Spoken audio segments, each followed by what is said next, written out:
नमस्कार, मेरा नाम आलोक है। आप लास्टीज देख रहे हैं। इस साल लोकसभा के चुनाव में परिणाम जब आए तो आरजेडी को सिर्फ 4 सीटें जीतने को मिली। लेकिन इस पूरे वीडियो में हम आपको बताएंगे कि वो 5 कौन सी सीटें हैं जहां आरजेडी जीत सकती थी। मार्जिन बहुत कम था, थोड़ा सा प्रयास और किया था तो आरजेडी की जीत तय थी। देखिए, आरजेडी के विधायकों को, विधान पार्षदों को ये साफ साफ कहा गया है, जिनके जिनके विधानसभा क्षेत्र में इस बार महागठबंधन को लीड नहीं मिला है, यानी कि बढ़त नहीं मिली है, उनके उनके टिकट पर आफत होनी है। अगर अगले 2 महीने के अंदर उन्होंने अपने संगठन को, जो इलेक्टोरल स्ट्रक्चर होता है, जो चुनावी संगठन होता है, उसे और मजबूत नहीं किया तो तेजस्वी यादव इस बार किसी को माफ़ नहीं करेंगे। क्योंकि बिहार की सबसे लार्जेस्ट पार्टी बनकर उभरी थी आरजेडी 2020 में। बाद में ठीक है, विधानसभा के सत्र के दौरान कई विधायक टूट कर गए, लेकिन आखिर क्यों आरजेडी को उनके विधायक जहां जीत कर गए थे वहां भी उन्हें बढ़त नहीं मिली। कई विधायकों को छोड़ दे तो अब जैसे बेलागंज में बढ़त मिली, इसके अलावा ओबरा में ऋषि यादव को बढ़त मिली, नवीनगर में डब्लू सिंह को बढ़त मिली। कई ऐसे विधायक हैं जिन्हें बढ़त मिली है। राघोपुर में जहाँ तेजस्वी यादव जीत के आते हैं वहाँ बढ़त मिली। हाजीपुर में सिर्फ राघोपुर में ही बढ़त मिली, बाकी किसी विधानसभा क्षेत्र में बढ़त नहीं मिली। तो ऐसा क्यों हुआ? मुजफ्फरपुर में भी किसी विधायक को बढ़त नहीं मिली, क्यों ऐसा हुआ? इस पर मंथन हुई, समीक्षा भी हुई, लेकिन वो 5 सीटें कौन कौन सी है इस वीडियो में आपको बताने जा रहे हैं। चलिए इसकी शुरुआत करते हैं। सबसे पहली सीट सारण की सीट। सारण सीट पे मढ़ौरा में बढ़त नहीं मिली थी, वो बात अलग है, लेकिन यहाँ आरजेडी जीत सकती थी। रोहिणी आचार्य, तेजस्वी यादव की बहन, लालू प्रसाद की बिटिया, जिन्होंने उन्हें किडनी दी थी, वो हार गई चुनाव महज 13,661 मत के अंतर से। यानी 13,661 वोट ज़्यादा लाकर राजीव प्रताप रूडी जीत गए। स्क्रीन पर आप तस्वीरें देख रहे होंगे कि इन्हें कितने मत मिले हैं। 4,71,752 मत मिले थे राजीव प्रताप रूडी को। वहीं रोहिणी आचार्य को 4,58,091 मत मिले थे। 13,661 मत का अंतर था। देखिए, वहां पर लक्ष्मण यादव एक खड़े थे जिन्हें 22,000 वोट मिला था। यह भी एक फासला रहा। लक्ष्मण यादव को 22,000 वोट मिला, यादव समझ से आते थे। और शाक नौशद, उन्हें भी 16,000 वोट मिले थे। तो यहाँ पर एमवाई ने खेल बिगाड़ दिया। मढ़ौरा में भी बढ़त नहीं मिली, गरखा में, परसा में और सोनपुर में, बस इन्हीं 3 विधानसभा क्षेत्रों में बढ़त मिली। बाकी जगह पर आरजेडी को हार मिली। मढ़ौरा जहाँ से जितेंद्र राय जीत के आते हैं वहाँ भी बढ़त नहीं मिल पाए, जिस वजह से रोहिणी आचार्य को हार का सामना करना पड़ा। अब चलिए अगली सीट पर आते हैं। ये सीट तो आपको देखिए कितने कम मार्जिन से जीत हुई। अब अगली सीट अररिया। अररिया में शाहनवाज, मोहम्मद शाहनवाज, जो कि जीत को लेकर आश्वस्त थे, उन्हें भी हार का सामना करना पड़ा। लेकिन वोट मार्जिन काफ़ी कम था। 20,094 वोट न मिलने की वजह से शाहनवाज हार गए और प्रदीप सिंह फिर से सांसद बन गए। 20,094 वोट का अंतर रहा, फासला रहा। प्रदीप सिंह को 6,146 वोट मिले। वहीं मोहम्मद शाहनवाज को, जो कि पहले एमआईएम पार्टी से जीत के आए थे 2020 में, फिर उन्होंने पाला बदला, आरजेडी में आए। 4 विधायक एमआईएम के आरजेडी में आ गए। मोहम्मद शाहनवाज बिहार सरकार में मंत्री बने जब महागठबंधन की सरकार बनी, और फिर जब लोकसभा का चुनाव लड़े तो उन्हें मत मिले 5,80,052, यानी कि 20,094 वोट के अंतर से मोहम्मद शाहनवाज अररिया में चुनाव हार गए। अररिया में भी आरजेडी जीत के करीब थी, लेकिन यहाँ भी हार जीत का फासला महज 20,000 था। यहाँ आरजेडी हार गई। यहाँ पर भी संगठन में जोर देने की ज़रूरत है। आखिर कैसे हार हुई, इस पर तो समीक्षा हुई है पिछले दिनों। तेजस्वी यादव ने, लालू प्रसाद ने अपने विधायकों, विधान पार्षदों के साथ, सभी जिलाध्यक्षों के साथ मीटिंग की है और 2025 की तैयारियों में जुट चुके हैं। अब तीसरी सीट पर आते हैं। तीसरी सीट शिवहर की सीट। शिवहर की सीट पर जहां लवली आनंद चुनाव जीत गई, आनंद मोहन की पत्नी चुनाव जीत गई। शिवहर से जो चेतन आनंद वहां से विधायक हैं, उनके बेटे विधायक हैं, जो अब बागी विधायक हैं। आरजेडी से उन्होंने नाता तोड़ लिया, वो एनडीए को समर्थन कर रहे हैं। जब विश्वास मत हासिल करना था इस साल नीतीश कुमार को, जब एनडीए की सरकार बनी थी, तब चेतन आनंद, नीलम देवी और प्रहलाद यादव, इन 3 लोगों ने पाला बदला था और चेतन आनंद को भी शिवहर में बढ़त मिली। शिवहर विधानसभा सीट से, जहां से वो विधायक है, वहां से उन्हें बढ़त मिली। लवली आनंद चुनाव जीत गई शिवहर में और ऋतु जायसवाल चुनाव हार गए। लेकिन फासला कम रहा। फासला कितने का रहा? महज 29,143 मतों का रहा। यानी कि 29,143 मत ज़्यादा लाकर लवली आनंद चुनाव जीत गई। उन्हें वोट मिले 4,76,612 और ऋतु जायसवाल को वोट मिले 4,47,469। ऐसा क्यों? ऐसा क्यों? देखिए, वहाँ पर जायसवाल समाज, जो माफ़ कीजिएगा, जो वैश्य समाज है, जायसवाल जाति, जायसवाल तो जायसवाल का टाइटल है, जो वैश्य समाज है, ये कहा जाता है कि वैश्य समाज का वोट ऋतु जायसवाल को मिलेगा, क्योंकि ऋतु जायसवाल वैश्य समाज से आती हैं। लेकिन इस बार मोदी फैक्टर था। नरेंद्र मोदी और अमित शाह केंद्र की राजनीति में।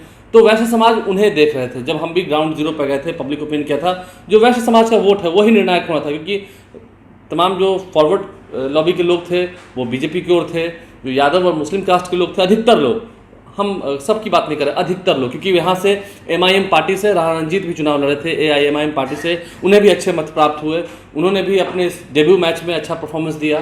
तो राणा रणजीत ने भी चुनाव लड़ा लोकसभा का। लेकिन सीताराम सिंह के बेटे हैं, सीताराम सिंह बड़े नेता थे, उस क्षेत्र के मंत्री रहे बिहार सरकार में। तो राणा रणजीत ने चुनाव लड़ा, उन्हें भी काफ़ी मत जो प्राप्त हुए वो जीत के लिए काफ़ी नहीं थे। लेकिन ऋतु जायसवाल पर जो वैश्य समाज के लोग हैं उनका वोट उतना नहीं चढ़ पाया, वो बीजेपी की ओर चला गया, जेडीयू की ओर चला गया।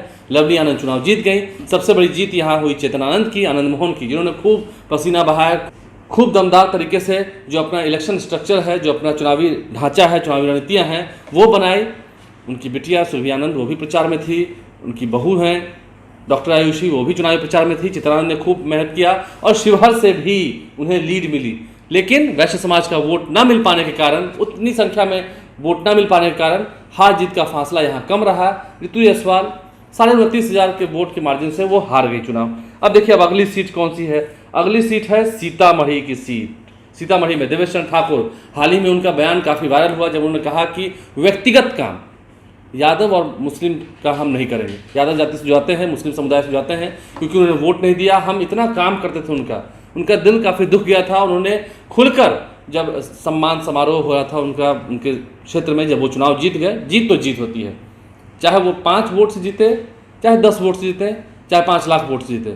अमित शाह 7.5 लाख वोट से जीत गए, नरेंद्र मोदी 1.5 लाख वोटों से ही जीते, तभी प्रधानमंत्री हैं। जीत तो जीत होती है।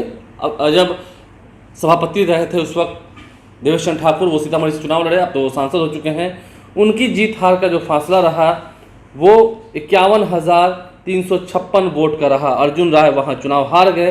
देवेश चंद्र ठाकुर को 5,15,719 वोट मिले थे और अर्जुन राय को 4,64,363 वोट मिले थे। 51,356 वोट से अर्जुन राय हार गए, देवेश चंद्र ठाकुर सीतामढ़ी से चुनाव जीत गए। और उसके बाद जब उन्होंने बयान दिया कि यादव और मुसलमानों का हम काम नहीं करेंगे, इसके बाद व्यक्तिगत काम नहीं करेंगे, इसके बाद काफ़ी उनका विरोध हुआ, ज़िले में भी विरोध हुआ, उनके क्षेत्र में भी विरोध हुआ, पटना से लेकर दिल्ली तक। इस बयान के बाद हाहाकार मच गया। हालांकि देवेश चंद्र ठाकुर अपने बयानों पर अड़े रहे। उन्हें साफ साफ कह दिया कि वोट दीजिएगा, पहले हम कितना यादव और मुस्लिमों का काम करते थे, लेकिन उन्होंने पता नहीं मुझे क्यों वोट नहीं दिया, मेरे काम पर वोट नहीं दिया, तो जब वोट दीजिएगा तब आइएगा काम कराने। इसके बाद खूब विवाद हुआ, लेकिन नहीं, यहाँ भी हार जीत का डिफरेंस जो था वो काफ़ी कम था। अर्जुन राय 51,000 वोट से हार गए। यहाँ पर भी अगर अच्छी प्रैक्टिस की होती आरजेडी ने, परफॉर्मेंस कुछ और होता। देखिए रिजल्ट कुछ और होता। अब आते हैं नवादा की सीट पर। नवादा की सीट पर जोर जान से लगे हुए थे शक्ति यादव, आरजेडी के मुख्य प्रवक्ता हैं, खूब प्रचार प्रसार किया। तेजस्वी यादव भी गए, खूब प्रचार प्रसार किया। लेकिन वहाँ राजवल्लभ यादव का जो परिवार था, देखिए चाहे वो रजौली की सीट हो या नवादा की सीट हो, दोनों ही सीट पर आरजेडी के विधायक हैं। अब दोनों ही सीट पर जब आरजेडी के विधायक ही वहाँ बागी हो गए, सिर्फ नवादा में गोविंदपुर की सीट थी, गोविंदपुर, जहाँ से मोहम्मद कामरान जो कि आरजेडी के विधायक हैं वो जीत के आए हैं, उन्होंने अपनी सीट पर बढ़त दिलवाई। सिर्फ मोहम्मद कामरान ने अपनी सीट पर बढ़त दिलाई, बाकी सभी सीट पर वहाँ आरजेडी लूज कर गई। और विवेक ठाकुर जो कि डॉक्टर सीपी ठाकुर के बेटे हैं, राज्यसभा के सदस्य थे, वे चुनाव जीत गए 67,670 वोट ज़्यादा लाकर, यानी कि 67,000 यहाँ जीत हार का मार्जिन रहा। श्रवण कुशवाहा चुनाव हार गए। और विनोद यादव जो कि राजवल्लभ यादव के भाई थे, उन्हें महज लगभग 40,000 तक वोट मिले। आप अपने स्क्रीन पर देख सकते होंगे 39,000 ही वोट आए, 39,519। और श्रवण कुशवाहा को 3,42,938, वहाँ पर वोटिंग परसेंटेज काफ़ी कम था, वोट कम पड़े थे। 4,10,608 वोट लाकर विवेक ठाकुर चुनाव जीत गए 67,670 वोट के अंतर से। तो ये वो 5 सीटें थी जहाँ पर खेल कैसे बना, खेल कैसे बिगड़ा। राजवल्लभ यादव का परिवार पूरा बागी हो गया था। चाहे अगर हम बात कर रहे हैं 2 विधायकों की, हमने बात की, विभा देवी हैं, रजौली से भी उनके विधायक है, जो रिजर्व सीट है वो भी आरजेडी की सीट है, वहाँ से भी जो उनके विधायक हैं, उन्होंने भी एकदम मुंह मोड़ लिया था। और मुंह मोड़ने का ही ये परिणाम हुआ, खुलकर विद्रोह कर रहे थे, मुंह मोड़ने का ही ये परिणाम हुआ कि वो चुनाव हार गए। आरजेडी उस सीट पर चुनाव हार गई। राजवल्लभ यादव के परिवार ने दमखम दिखा दिया और आरजेडी को वहाँ नहीं जीतने दिया, बीजेपी जीत गई। 5 सीटों का लेखा जोखा हमने आपको दिया है जहाँ आरजेडी काफ़ी कम मार्जिन से हारी है। देखिए ऐसे तो आरा में भी हार हुई है, बीजेपी की। आरा में भी बीजेपी वहाँ हारी है, आरा में महागठबंधन जीती है, लेकिन वहाँ पर भी वोट मार्जिन काफ़ी कम है, लगभग 59,000 का वहाँ मार्जिन है, लेकिन वहाँ पर माले जीत गए। काराकाट में आपने देखा कैसे माले जीत गए। तो स्ट्राइक रेट लेफ्ट पार्टीज का काफ़ी अच्छा रहा। भले खगड़िया में हार गई हो सीपीएम, वहाँ पर राजेश वर्मा जीत गए चुनाव। लोजपा का परफॉर्मेंस काफ़ी शानदार रहा, पाँचों की पाँचों सीट चिराग पासवान की पार्टी ने जीत ली, उनका स्ट्राइक रेट काफ़ी बेहतर रहा। हालांकि वोट परसेंटेज आरजेडी का काफ़ी बढ़ा पिछली बार की तुलना में, 2019 की तुलना में इस बार 22.5% रहा वोट परसेंटेज। देखना होगा आगे विधानसभा का चुनाव है, कितनी मशक्कत और करनी पड़ती है, क्योंकि तेजस्वी यादव को बिहार की सत्ता में लाना है, ये आरजेडी और महागठबंधन के नेताओं ने प्रण लिया है। आप लाइव से बने हैं, हमारे चैनल को सब्सक्राइब कर लें, साथ साथ फेसबुक पेज लाइक करें। धन्यवाद।